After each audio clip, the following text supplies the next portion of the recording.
మీరు కూడా అందులో యూనియన్ సంబంధించి డ్రైవర్స్ యూనియన్కి మీరు ఇదిగా ఉన్నారు. లేబర్ కమిషన్ దగ్గర నిన్న వెళ్ళారు, చర్చలు జరిగాయి, చిరంజీవి దగ్గరికి వెళ్ళారు, మరి కాసేపట్లో బాలకృష్ణ కూడా కలవబోతున్నారు. మీరేమనుకుంటున్నారు? ఖచ్చితంగా 30% వేతనాలు పెంచాలి అన్నదానికే కట్టుబడి ఉన్నారా, లేదంటే కొంత చర్చలు జరిగితే కొంత తగ్గే అవకాశం ఏమైనా ఉందా? ఏం మీ అభ్యంతరం ఏంటి? అది ఒకటైనా డిమాండ్? ఫస్ట్ బసిరెడ్డి గారు ఒక్క నిమిషం సార్. అలాగే బసిరెడ్డి గారికి నమస్తే సార్. సార్ ఇక్కడ వేతనంలో 30% అంటే మాకు వచ్చేది 1195 రూపాయలు సార్ ఒక కాల్ షీట్. 1 డేకి వచ్చేది 1195 రూపాయలు సార్. దాంట్లో మేము అడిగింది 30% అంటే 360 రూపాయలు సార్, 360 రూపీస్ వస్తుంది సార్.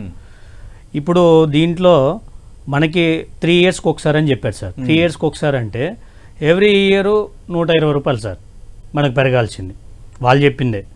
అయితే ఇప్పుడున్న సిచ్యువేషన్లో మనకి ఇప్పుడు హైదరాబాద్లో బతకడానికి యావరేజ్గా తీసుకున్న మినిమం రూమ్ రెంట్ 12,000 లేని లేదు సార్. ఇంకొకటి పిల్లల స్కూల్ ఫీజులు అయితే ఉంది, ఇప్పుడు ఆయిల్ అయితే ఉంది, పప్పు అయితే ఉంది, ప్రతిదీ పెరిగింది.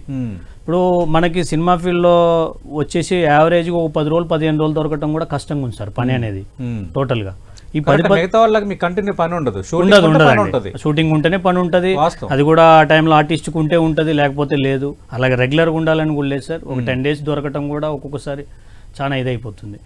దీంట్లో మేము అనేది ఏంటంటే ఇక్కడ హైదరాబాద్లో ఉన్న సిచ్యువేషన్లు ఎలా ఉన్నాయని అందరికీ తెలిసిన విషయమే సార్. మా 30% ఒకటి పెంచితే మాకేందంటే కొంచెం హెల్ప్ అవుతుంది, ఈ పరిస్థితుల నుండి కూడా కొంచెం బయటపడగలుగుతాం అన్న ఉద్దేశంతో మేము అడుగుతున్నాం సార్.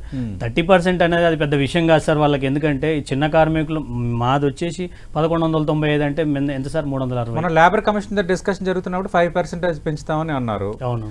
రెండోది ఇప్పుడు చర్చలు జరిగితే అది ఎంతవరకు వస్తుంది అనేది మనం చూడాలి.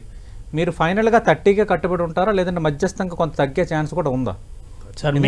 ఏదో అంటే ఇప్పుడు ఏదో ఒక సమస్యకు పరిష్కారం దొరకాలి, నిర్మాతలకు మీకు కావాలి, మీకు వాళ్ళ సినిమాలు తీస్తే మీకు పని ఉంటుంది. ఇదేంటి ఏంటంటే ఇద్దరిది ఒక రకమైన అనుబంధం లాంటిది, తండ్రి కొడుకుల అనుబంధం లాంటిదే సార్ ఇంచుమించు. ఎందుకంటే వాళ్ళు సినిమా తీయండి మాకు నడవదు సార్, మేము పని చేయాలంటే ఇద్దరం ఒక అండర్స్టాండింగ్ మీద పోతే నడుస్తుంది. అవును.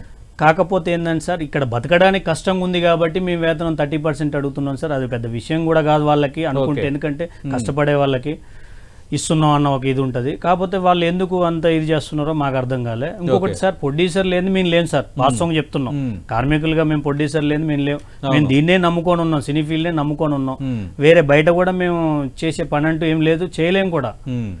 అలాంటి సిచ్యువేషన్లో 30% వేతనం అన్నది పెంచివ్వాలన్నదే మా ఒక ఇది సార్. దాంట్లో తగ్గడానికైతే ఏం లేదు సార్. రైట్. హుస్సేన్ గారు, మీరు మల్లికార్జున రెడ్డి గారు మీరేం చెప్తారు? సమస్య పరిష్కారం అవుతుందన్న దిశగా ఉందా? అంచనాలు, ఆశలు ఉన్నాయా? అసలు 100% సార్. మాకు సమస్యలు ఈ రోజు కానీ రేపు కానీ క్లియర్ అవుతాయనే ఆశతోటే ఉన్నాం. ఎందుకంటే నిన్న చిరంజీవి గారితో కూడా కలిచారు మన ఫెడరేషన్ పెద్దలు. ఈ రోజు కూడా చిరంజీవి గారిని కలుస్తామని చెప్పారు. కలిసాక ఇది ఒక క్లియర్ అవుతుంది అనేసి ఆలోచిస్తున్నాం. ఇంకొకటి సార్, ఇప్పుడు నటికుమార్ గారికి నమస్తే అండి. నటికుమార్ గారు చెప్పినట్టుగా ఫస్ట్ డ్రైవర్కి ఈ ప్రిఫరెన్స్ ఇవ్వాలని చెప్తున్నారు సార్. ఎందుకంటే ఆయన ఫస్ట్ నుండి కూడా, ఎందుకంటే కార్మికుల మనిషి నటికుమార్ గారు, ఏదున్నా కానీ ఆయన కుండబద్దలు కొట్టినట్టే మాట్లాడతారు నటికుమార్ గారు. ఆ విషయంలో మటు హ్యాట్స్ ఆఫ్ సార్. ఇంకోటి ఏంటంటే సార్, 30% గురించి మేము అడిగినప్పుడు ఇప్పుడు మాదేంటి సార్, డైలీ వేజ్ సార్. అవును, డైలీ వేజ్ లేబర్లో అంతే, ఆ రోజు లెక్క సార్. ఇప్పుడు మేము ఈ వారం 10 రోజులు కష్టపడితే సార్ ఈ బత్తాలు ఇవి రావడానికి మినిమం నెల, 2 నెలలు, 3 నెలలు కూడా పడుతుంది సార్. అంటే పేమెంట్ వెంటనే అవ్వదు సార్. ఇది మినిమం 3 మంత్స్ కూడా పడుతుంది ఒక్కోసారి 5 మంత్స్ కూడా పడుతుంది. ఈ లోపు మేము కూడా బతకాలి కదా సార్, మా ఫ్యామిలీని మేము కూడా పోషించుకోవాలి కదా సార్. రైట్. దానివల్ల అంతే తప్ప ఏం లేదు సార్. ఇంకొకటి ఏంటంటే ప్రొడ్యూసర్లను కూడా నేను హంబుల్ రిక్వెస్ట్ చేస్తున్నాను సార్, మా ఫెడరేషన్ తరఫున, మా యూనియన్ ఆఫీస్ తరఫున. మా చిన్న ప్రాణాలు కొంచెం వీలైతే మీరు పెద్ద మనసు చేసుకొని, మాది పెద్ద విషయం కాదు, మీరు తలుచుకుంటే మాకు కొంచెం. నేను చిరంజీవిని కలిసి